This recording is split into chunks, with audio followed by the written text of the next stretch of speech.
What is up, tribe? So today I want to talk about self-love and connecting with the inner child.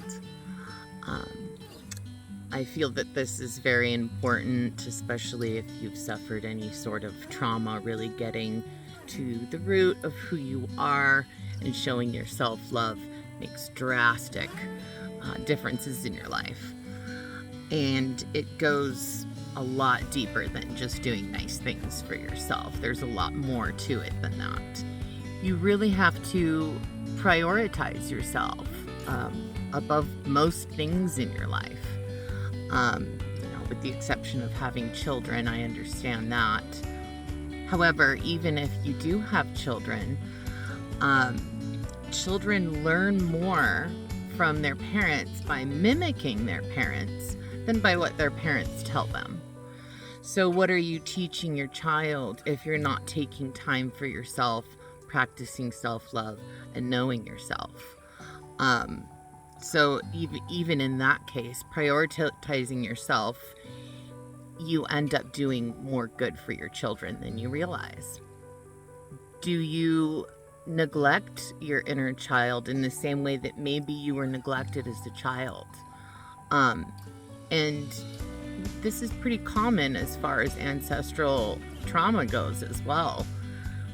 People kind of learn to buck up, stuff down their inner child, and ignore a lot of things through traumatic events. Even if they're not really traumatic, there's still traumas that happen in childhood, and we learn things. We learn, when we do something bad. And all of these things can greatly affect us in our life, especially in the first 7 or 8 years of our life. We absorb so much information that creates who we are. So we take in everything from our environment. I'm going to go over 5 steps of things you can do to practice self-love, get to know your inner child, really connect and dive into that, and how you can provide love for your inner child, for yourself, and maybe understand your inner child more. The more you get into your heart space, bringing your awareness down into your heart space, breathing into your heart space, and feeling in your heart center, and being in that state of awareness, and you really have to feel into your heart space as well. So the more you get into that space and feel gratitude, the better off you're going to be, because you're opening up your heart chakra and you're really getting into that love space. And so the more you can open up that heart chakra, the easier it's going to be to provide love for yourself and those around you. With this, in the heart space, I recommend also doing things that open up your heart, like snuggling or playing with a pet, or playing with your kids, hugging your family, just getting more of that sense of love and being in that space and getting more out of your head, really. So that's important to do that as frequently as you can. Let's say you're getting too much in your head and you have negative thoughts happening just continuously throughout the day. Whenever you think about it, bring yourself into your heart space, have some gratitude, focus on the things that you appreciate in life. The second thing you want to do is ask yourself a few questions, like, what makes you feel loved by others? And you might want to start writing all of this stuff down. So what are the things that maybe others do or say, things that they do towards you, that make you feel loved? And how can you do that for yourself? Or what did you need from your parents that you didn't get as a child? And maybe focus on providing that for yourself. Or what did you need to hear from your parents? Writing down those kinds of statements, the things that you needed to hear to make you feel more secure in yourself. This is very important. And what do you do for people that you love around you? So maybe turning that around, instead of doing it for other people, start doing some of those things for yourself. It's really important to observe what your childhood was like from the point of conception, really, until 8 years old. Because like I was saying, so much of that time forms who we are, and we can take on traumas as babies. So it's really important to kind of examine what kind of life what situation maybe your family was in, and try to pinpoint where there might be some traumas that you're just not thinking of, so that you can figure out ways to soothe them. It's also important to know that when you were a child, pre-age 8 or 9, what were your qualities as a little kid? Maybe this is something you can even ask your family, if you have family and if they're still around, and maybe what interests you had, because these are going to be important to the core of who you are as well. And they also might be good ways of practicing self-love and childcare. The third step would be to know your qualities. So I would write down at least 3 qualities and try to stay away from, don't ask anyone what your qualities are. These got to be actually come out of yourself. So don't try to get this information externally. And also stay away from qualities that are qualities that you're doing for other people. So, like, for example, a lot of my top qualities that I considered to be my top qualities throughout most of my life have been things like compassion, caring, loyal, but these are all also things that were kind of enhanced due to me being more of a people pleaser, empath, and needing to provide more attention to people outside of myself instead of myself. So try to stay away from qualities like that on your list, and focus on qualities that are really about you and not what you're doing for other people. So knowing those qualities and maybe keeping a list with you is really good. It's a good way to get to know the self and appreciate and have gratitude for the qualities that you have. So step 4 is the obstacle.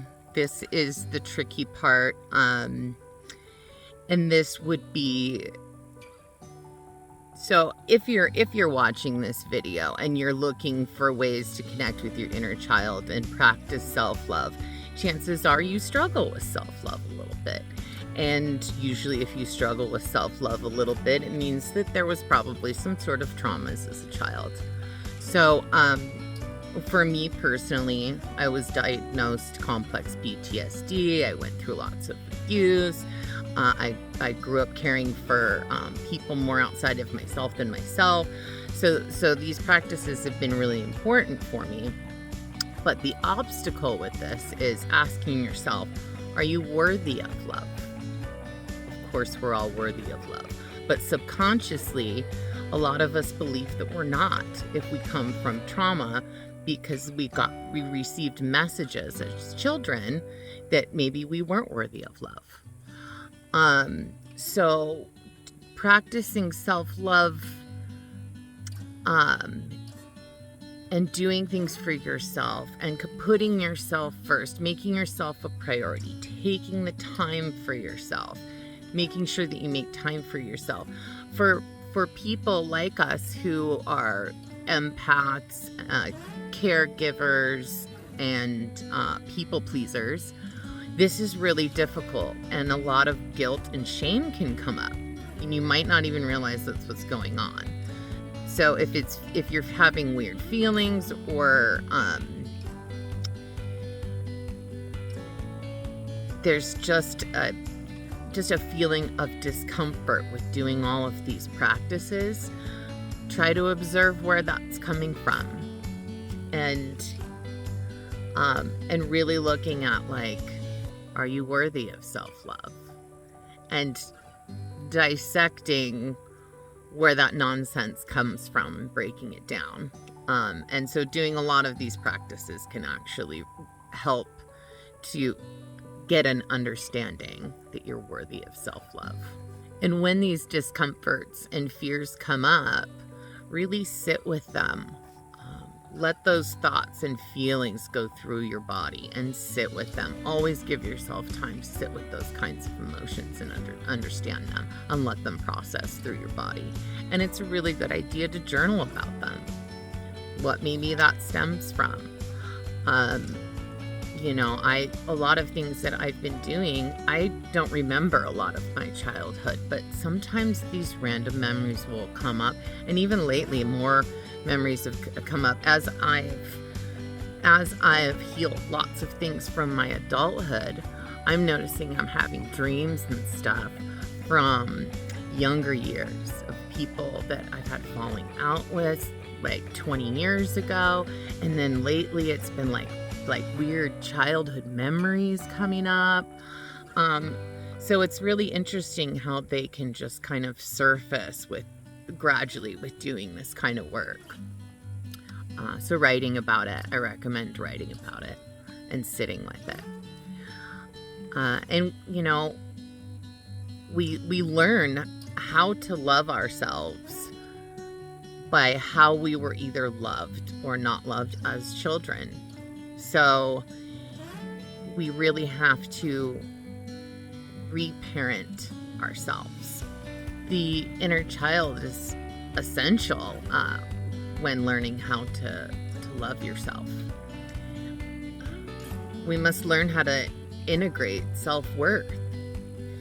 The awareness has to be there, otherwise your body might not even recognize when you're doing self-love practices if you don't feel you deserve it. So it's important to connect that, actually feel like you deserve the things that you're doing for yourself and things that you're saying to yourself. At some point you have to believe that. So step 5 would be the actual communication process with your inner child. So some of this might sound a little weird and a little silly, but I don't fucking care because I think it works.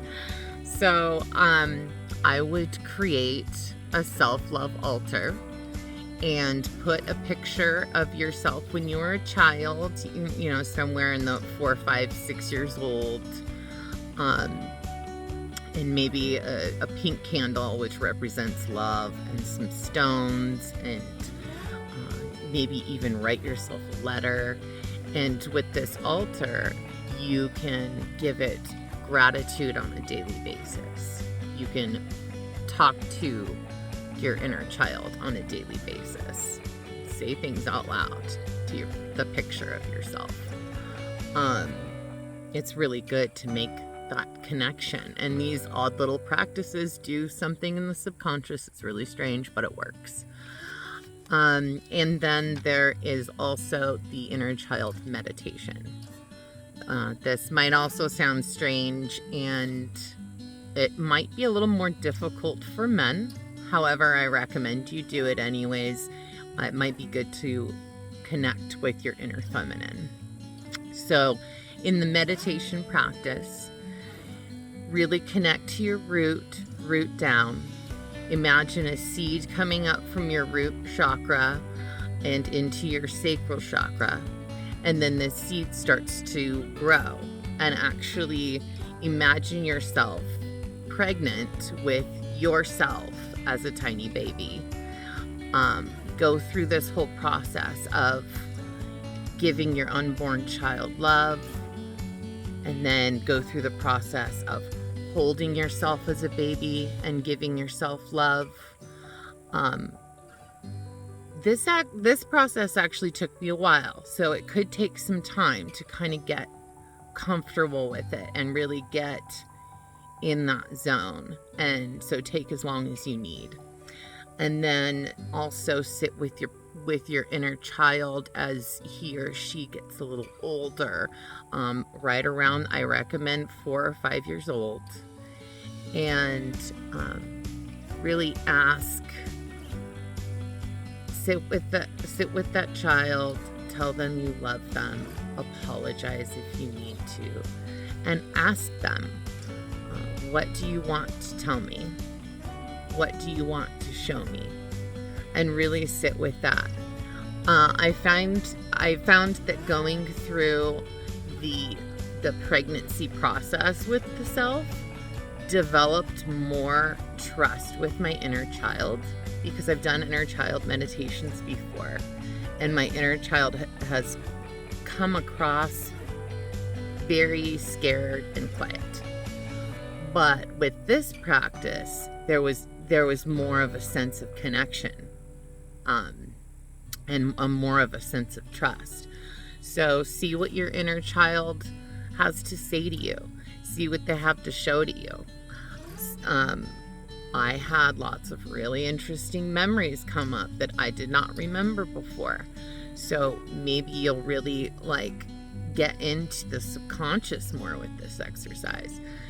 I do think it's really valuable for connecting with the inner child.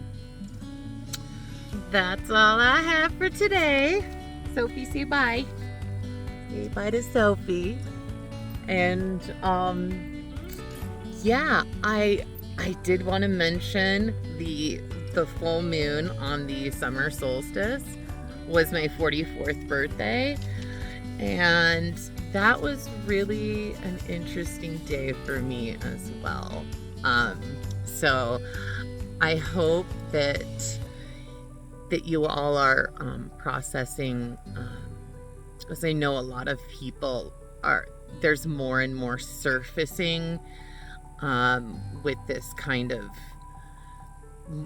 more people are raising their vibration, there's more ascension happening. So, and I know that a lot of it can feel really difficult and it takes time, right? So I hope that you all are doing well, and just stay in gratitude with it all, no matter how weird it gets, because it's all about the human experience, right? All right. Love you guys. You have a good one. Thanks.